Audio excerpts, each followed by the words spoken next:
I'm Brian Noel. We're currently in an interview series with Adam Pickett, CEO and founder of My One Resource. Today, we're going to talk about, yes, we will fail, but we must fail to quit. Enjoy. 2 years, 300 interviews, $600,000. A lot of people that interact with, the idea euphoria. And coming out of idea euphoria, 2 or 3 people say no and they're done. Yeah. So talk a little bit about the 2-year grit. When have you wanted to quit? And we'll talk about that in a second. Okay. So talk about the 2-year grit. Every day. The 2-year grit. I mean, it's a grind, and it truly is a marathon, not a sprint. Yeah. And you start out in this rosy color. Things are going to be great, and things are going to be perfect, and I think that is one of the biggest tests that you see is, are you willing to continue to keep going, and are you willing when things are going to get bad? And I remember investors. I remember people telling us early on we had some success early on from raising capital, and it was more on the idea stage. It was the concept stage. It was right as we were getting into development of the actual product.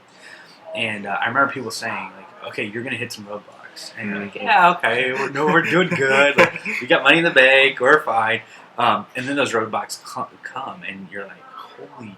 Am I allowed to cuss on this? Yeah. Holy shit! Like how the we weren't allowed to do that at Disney. How are you gonna get through it? And you can do one or two things when you have those roadblocks and those setbacks. You can either curl up in a ball, and which is, you need to have those times that you do that. But you also then, how are you gonna fight through it, and how are you gonna use your time productively in other manners? And for us, we went through some crazy stuff, and I'm sure we'll talk about it a little bit more. But by those things happening, it allowed us to find other paths for the business that are now what's going to drive the business, and it allowed us to pivot and see things that we didn't even think about when we first started. Right. So in the valley, it's not an opportunity to quit. It's an opportunity to see why that's happening and how that can help you really traject you and pivot into the right way. Absolutely. So I hear this saying I heard all the time was, CEOs have to stop working in the business and start working on it.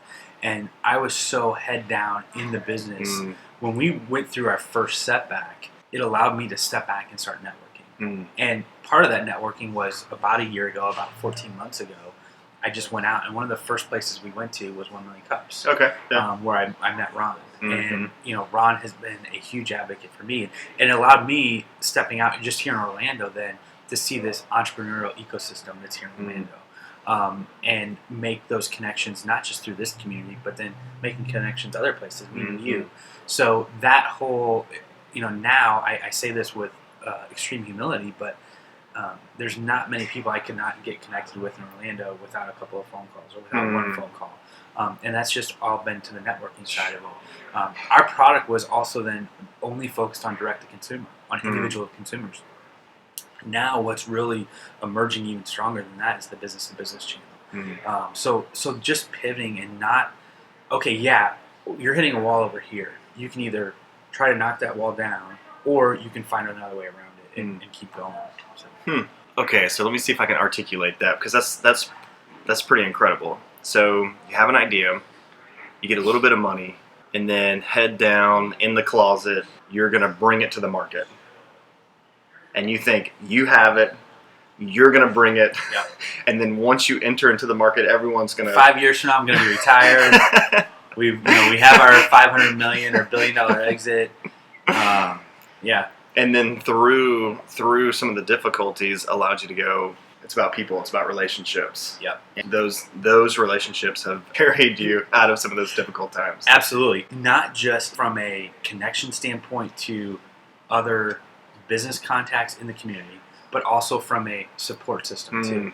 And that support system is so critical, and you don't realize it because, it's like anything in life. When you go through something, whether it be, the downturn of a business, break up in a relationship with a significant other, you think you're the only person experiencing that, but you aren't. And when you start to talk about it with other people, you realize things that they've gone through too. We met with a company last week here in Orlando who I can't say who it is, right? Like, Sure. So they're called Got Chosen.